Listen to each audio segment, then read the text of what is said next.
Hello friends, welcome to Roja classic. இன்றைக்கி நம்ம வீடியோவில் நல்லா ஆரோக்கியமான நல்லா நோய் எதிர்ப்பு சக்தி தரக்கூடிய முருங்கைக்கீரை கடையல் எப்படி செய்யறதுன்னு பார்க்கலாம். நல்ல ஒரு சுவையான மனமான செய்முறையில் என்னோடய ஸ்டைலில் நான் உங்களோட ஷேர் பண்ணியிருக்கிறேன். வாங்க எப்படின்றத வீடியோவில் போய் பார்க்கலாம். இந்த முருங்கைக்கீரை கடையல் செய்யறதுக்கு நல்லா ஒரு அடிகனமான ஒரு பேன் வந்து அடுப்பில் வச்சுட்டு ஒரு 1.5 ஸ்பூன் அளவுக்கு மட்டும் கொஞ்சமாகவே எண்ணெய் சேர்த்துடலாம். ஒரு வெங்காயம் கொஞ்சம் பெருசாக கட் பண்ணி எடுத்துருக்கேன். அதே போல் நல்ல பழுத்து தக்காளி கொஞ்சம் பெரிய சைஸ், வெங்காயத்தோட தக்காளியோட அளவு பார்த்திங்கன்னா கொஞ்சம் பெரிய சைஸு. கூடவே 2 பச்சை மிளகாய் சேர்த்துடலாம். அடுத்து பார்த்திங்கன்னா இதில் ஒரு 5-6 பூண்டு பல் சேர்த்துடலாம். சேர்த்துட்டு இது நல்லா கொஞ்சம் நேரத்துக்கு வதக்கி விடணும். ரொம்ப வதங்க வேண்டியதில்லை. ஓரளவுக்கு அதனுடைய பச்சை வாசனை போய் இந்த பக்குவத்துக்கு வதங்கி வந்தால் போதும். அடுத்து இதில் சேர்க்கறதுக்கு பச்சை பயிரும் தோரம் பயிரும் பார்த்திங்கன்னா சம அளவு எடுத்துருக்கிறேன். எடுத்து ஒரு 10 நிமிஷம் தண்ணியில் ஊற வச்சுட்டு க்ளீன் பண்ணி எடுத்துருக்கேன். தண்ணியெலாம் வடித்து எடுத்து வந்திருக்கேன். இதை நம்ம இப்போ உள்ளே சேர்த்துடலாம். ஒரு 10 நிமிஷம் போல் ஊற வச்சதால் பருப்பும் பார்த்திங்கன்னா சீக்கிரமாக வெந்து வந்துடும். நமக்கு நிறையா வேலை இருக்கிற நேரத்தில் நான் குக்கரில் பருப்பை வேக வச்சு டக்குன்னு கீரை கடைச்சல் செஞ்சுருவேன். இன்றைக்கி வந்து பார்த்திங்கன்னா இதை போல் ஓப்பன்லேயே வச்சு பருப்பை வேக வச்சு செய்யும்போது பார்த்திங்கன்னா இதுதான் வந்து ரொம்ப டேஸ்ட்டாக இருக்கும் முருங்கைக்கீரை கடையலுக்கு. இப்போ பருப்பு சேர்த்து எல்லாத்தையும் ஒரு தடவை கலந்து விட்டுட்டு இதில் ஒரு 1/4 ஸ்பூன் அளவுக்கு மட்டும் மஞ்சள் தூள் சேர்த்துடலாம். மஞ்சள் தூள் சேர்த்துட்டு மறுபடியும் ஒரு தடவை கலந்து விட்டுடலாம்.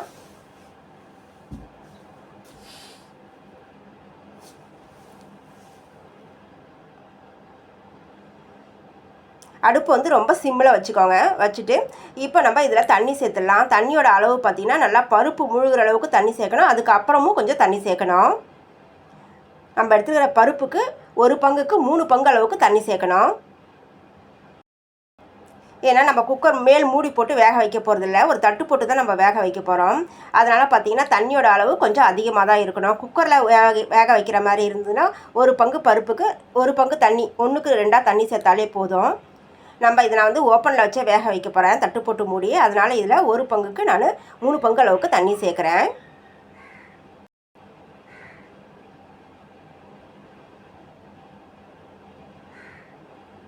இப்போ பருப்பு முழுகிற அளவுக்கு தண்ணி சேர்த்தாச்சு. நான் மறுபடியும் 1 டம்ளர் அளவுக்கு தண்ணி சேர்க்குறேன். தண்ணி சேர்த்து எல்லாத்தையும் ஒரு தடவை நம்ம கலந்து விட்டுடலாம்.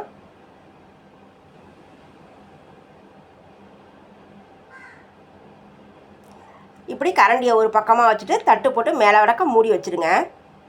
இதை போல் வேக வைக்கிற பருப்பு பார்த்திங்கன்னா நல்லா அளவாக நெத்தாக வெந்து வரும் அப்படின்னு சொல்லுவாங்க. அதை போல் நெத்தாக வேக வச்சு செய்கிற கீரை கடைகள் பார்த்திங்கன்னா ரொம்ப டேஸ்ட்டாக இருக்கும்.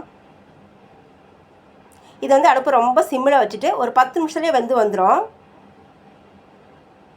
நல்லா பருப்பு வெந்த வாசனை வரும்போது இப்போ ஓப்பன் செஞ்சுக்கலாம். பருப்பு பாருங்கள் எந்த அளவுக்கு வெந்து வந்திருக்குது பாருங்கள்.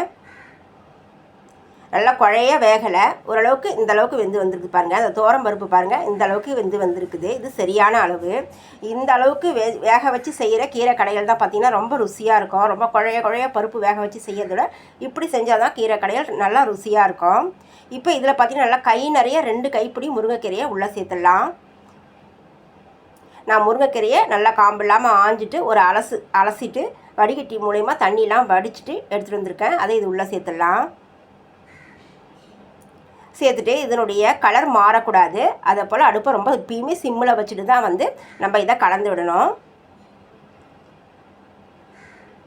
முருங்கைக்கீரையில் பார்த்தீங்கன்னா நிறைய இரும்பு சத்து இருக்குது, இன்னும் நிறைய சத்துக்கள் இருக்குதுங்க. நரம்பு தளர்ச்சி இருக்கிறவங்க அந்த முருங்கைக்கீரையை அன்னாடம் ஒரு வேளை கண்டிப்பாக சேர்த்துக்கோங்க. அன்னாடம் கடையில் பொரியல் சாப்பிட பிடிக்காதவங்க சூப்பாக கூட செஞ்சுக்கலாம். இதை போல் முருங்கைக்கீரை கடையிலாவோ ஏதோ ஒரு விதத்தில் நம்ம மதியத்தில் சமைச்சு எடுத்துகிட்டு காலையில் ஒரு நெல்லிக்காய் சூப் குடிச்சிங்கன்னா அந்த நரம்பு தளர்ச்சி சரியாக போகுங்க. எனக்கு அந்த நரம்பு தளர்ச்சி பிரச்சனை இருக்குது. நான் வந்து இப்படி தான் நான் வந்து இந்த முருங்கைக்கீரையை சேர்த்துக்கிறேன். நரம்பு தளர்ச்சி எப்படின்னு கேட்டிங்கன்னா காலையில் எழுந்திரிச்சோடனே கை காலெலாம் நடுங்குங்க, படப்படன்னு இருக்கும். அதை போல் இருக்கும்போது காலையில் ஒரு நெல்லிக்காய் ஜூஸ் சாப்பிட்டுக்கலாம். மத்தியானம் முருங்கைக்கீரை சூப்பு இல்லை முருங்கைக்கீரை பொரியல் ஏதோ ஒன்று, ஒரு அன்னாடம் எடுக்க முடியலன்னா கூட ஒரு 2 நாளைக்கு ஒரு தடவை நான் கண்டிப்பாக முருங்கைக்கீரை சாப்பிட்ருவேன். மாத்திரையெல்லாம் நம்ம எடுத்தாலும் அந்த முருங்கைக்கீரையை நம்ம எடுத்துக்கும் போது பார்த்திங்கன்னா ஓரளவுக்கு நமக்கு ஒரு எனர்ஜி இருக்கிற மாதிரி இருக்கும். அந்த உதறல் வந்து கொஞ்சம் கம்மியாக இருக்கிற போல் இருக்கும். இப்போ கீரையோட கலர் வந்து பாருங்கள் மாறவே இல்லை. நான் ரொம்ப ஸ்லோ ஃப்ளேமில் வச்சுட்டு ஒரு 2 நிமிஷமாக கலந்து விட்டுட்டு இப்போ நான் ஸ்டவ்வை ஆஃப் பண்ணிட்டேன். பாருங்கள் ஸ்டவ்வை ஆஃப் பண்ணிட்டேன். ஆஃப் பண்ணதுக்கப்புறமும் நம்ம கைவிடாமல் இதை கலந்து விடணும். நீங்கள் அப்படியே வச்சுட்டீங்க இந்த பாத்திரத்தோடு அப்படின்னா கீரையோட கலர் மாறிடும். அதனால் நான் ஸ்டவ்வை ஆஃப் பண்ணிவிட்டு மறுபடியும் நான் ஒரு 2 நிமிஷம் போல் கலந்து விடுறேன். கீரை பார்த்திங்கன்னா ஒரு பாதி அளவு வெந்து வந்திருக்கு. இன்னும் கொஞ்சம் வேகணும். மைல்டாக ஒரு பச்சை வாசனை இருக்குது. அதனால் அந்த சூட்லேயே பார்த்திங்கன்னா நான் நல்லா கலந்து விட்டுட்டே இருக்கிறேன். சூடு வந்து கம்ப்ளீட்டாக அது ஓரளவுக்கு குறையிற வரைக்குமே நம்ம கலந்து விடணும். இல்லை நமக்கு இது வெந்துடுச்சு கீரைன்னு உங்களுக்கு தோணுச்சுன்னா டக்குன்னு நீங்கள் வேறு பாத்திரத்தில் மாற்றிடுங்க. இந்த சூட்லேயே இருந்ததுன்னா கீரையோட கலரும் மாறிடும். அப்படி கலரும் மாறிடுச்சுன்னா அதோடைய சத்து போயிடும். டேஸ்ட்டும் வந்து நல்லா இருக்காது. இப்போ பார்த்திங்கன்னா நல்லா சுருக்குன்னு சூடு இருக்கிற அளவுக்கு இருக்குது. இதை வந்து நம்ம மண் சட்டியில் போட்டு கடையும் போது சீக்கிரமாக கடைஞ்சி எடுத்துகிட்டு வந்துடலாம். நான் வந்து பார்த்திங்கன்னா பாதி அளவுக்கு கீரையை கடைஞ்சிருக்கிறேன். மீதி அளவுக்கு பார்த்திங்கன்னா முருங்கைக்கீரை ஒன்று முழு இலையாகவே இருக்கும். அப்படி தாங்க கீரை கடையணும். கீரை கடைஞ்ச வீடியோ பார்த்திங்கன்னா டெலீட் ஆகிடுச்சு. இப்போ வந்து கீரை கடைஞ்சி எடுத்துன்னு வந்தாச்சு. இதுக்கு ஒரு தாளிப்பு கொடுத்துடலாம். தாளிப்பு வந்து நம்ம விருப்பம் தான், எந்த எண்ணெயில் வேணாலும் கொடுக்கலாம். ஆனால் வந்து நெய்யும் நல்லெண்ணெயும் சேர்த்து ஒரு தாளிப்பு கீரைக்கு கொடுக்கும்போது பார்த்திங்கன்னா டேஸ்ட்டும் நல்லாயிருக்கும். நல்லா ஒரு எனர்ஜியாகவும் இருக்குங்க. நான் வந்து 1 ஸ்பூன் அளவுக்கு நெய்யும் ஒரு 2 ஸ்பூன் அளவுக்கு நல்லெண்ணெயும் சேர்த்துக்கிறேன். சேர்த்துட்டு எண்ணெய் நல்லா சூடு ஏறி வரட்டும். இதில் முதல்ல வந்து பார்த்திங்கன்னா நான் 2 வரமிளகாயை கிள்ளி சேர்த்துக்கிறேன். கீரையோட காரத்துக்கு நம்ம 2 பச்சை மிளகாய் சேர்த்துருக்குறோம். கீரை கடையல் பாருங்கள் இந்த அளவுக்கு தான் வந்திருக்குது. அதனால் ஒரு 2 வரமிளகாய் மட்டும் சேர்த்தா காரத்தோட அளவு சரியாக இருக்கும். இதில் நான் எண்ணெய் அளவாக சூடு ஏறி வந்துடுச்சு. இப்போ இதில் 2 மிளகாய் அளவுக்கு நான் பொடியாக கட் பண்ணி இதில் முதல்ல சேர்த்துக்கிறேன். கடுகு உளுத்தம் பருப்பு நம்ம அப்புறம் சேர்க்கலாம். இப்போ கடுகு உளுத்தம் பருப்பு சேர்த்துட்டு மிளகாய் சேர்த்தோன்னா கடுகு ஒரு போல் கருகின போல் ஆகிடும். அதனால் முதல்ல நான் வந்து மிளகாயை சேர்த்துட்றேன்.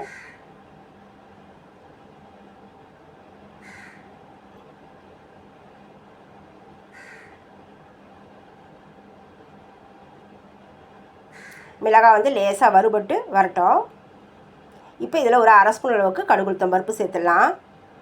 ஒரு 1/4 ஸ்பூன் அளவுக்கு சீரகம் சேர்த்துடலாம்.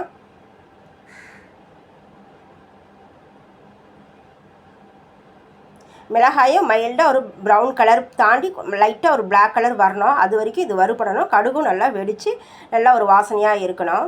சீரகமும் கருக விடக்கூடாது. அந்தளவுக்கு இது நல்லா வறுபட்டு வர்றதுக்கு கொஞ்சம் பொறுமையாகவே இது வந்து இந்த தாளிப்பு இருக்கணும்.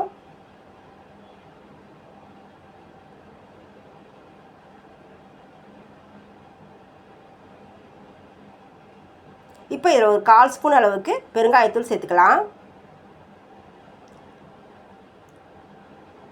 இந்த தாளிப்பை பெருங்காயத்தூள் சேர்த்து ஒரு செகண்ட்லேயே பார்த்தீங்கன்னா நல்லா அந்த எண்ணெயில் நல்லா பொரிஞ்சு வந்துடும் பெருங்காயத்தூள். இப்போ ஸ்டவ்வை ஆஃப் பண்ணிட்டு இந்த தாளிப்பை கீரையில் சேர்த்துடலாம். தாளிப்பை சேர்த்துட்டு உடனே மூடி போட்டு விட்டுருங்க. ஆனால் வாசனை போயிடும். மூடி போட்டு ஒரு 2 நிமிஷம் அப்படியே அந்த கொதிப்பெல்லாம் அடங்கட்டும். 2 நிமிஷத்துக்கு அப்புறம் ஓப்பன் செஞ்சு கீரைக்கு தேவையான அளவுக்கு உப்பு சேர்த்துக்கலாம். உப்பு சேர்த்து கலந்து விட்டுடலாம். கலந்து விட்டு மூடி போட்டு வச்சிடலாம். நல்லா சூடான சாதத்தோடு இதை போல் ஒரு முருங்கைக்கீரை கடையில் சேர்த்து சாப்பிட்டு பாருங்கள். டேஸ்ட் வந்து பார்த்திங்கன்னா அவ்வளோ சுவையாக இருக்கும். அவ்வளோதாங்க. என்னோட செய்முறை எப்படி இருந்ததுன்னு சொல்லிட்டு நீங்கள் கமெண்ட்ஸில் சொல்லுங்கள். உங்களுக்கு இந்த வீடியோ பிடிச்சிருந்ததுன்னா நிறைய லைக் பண்ணுங்கள், நிறைய ஷேர் பண்ணுங்கள். மறக்காமல் ரோஜா கிளாசிக் சேனலுக்கு சப்ஸ்கிரைப் பண்ணிவிடுங்க. நம்ம அடுத்த வீடியோவில் பார்க்கலாம். தேங்க்யூ.